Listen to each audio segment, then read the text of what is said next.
ഇപ്പം നമ്മൾ ഇന്നിപ്പം ലെറ്റ്യൂസ് വന്നിട്ടുണ്ട്, റാഡിഷ് വന്നിട്ടുണ്ട്. സോ വാട്ട്, നമ്മൾ ചിന്തിക്കേണ്ട ഒരേ ഒരു കാര്യം, ഈ name it rice or anything for that matter, നമ്മൾ കഴിക്കുന്ന ഇന്ന് പെണ്ണുങ്ങൾക്ക് PCOD ഇഷ്യൂസ്, പെണ്ണുങ്ങൾക്ക് ഹോർമോൺസ് ഇഷ്യൂസ്, പെണ്ണുങ്ങൾക്ക് പ്രസവിക്കാൻ പറ്റുന്നില്ല.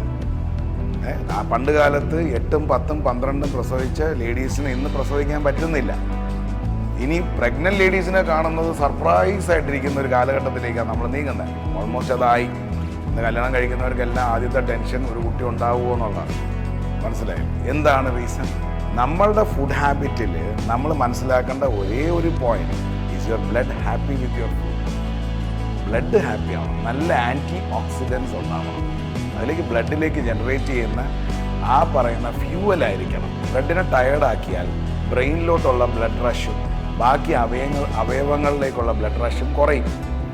ജെനറ്റൈൽസ് വർക്ക് ചെയ്യണം, യൂട്രസ് വർക്ക് ചെയ്യണം. ഇനി നിങ്ങൾക്ക് 10 കോടി രൂപ ഞാൻ തരും, നിങ്ങൾക്ക് വരുന്ന തലമുറയില്ല, നിങ്ങൾ ഹാപ്പിയാണ്.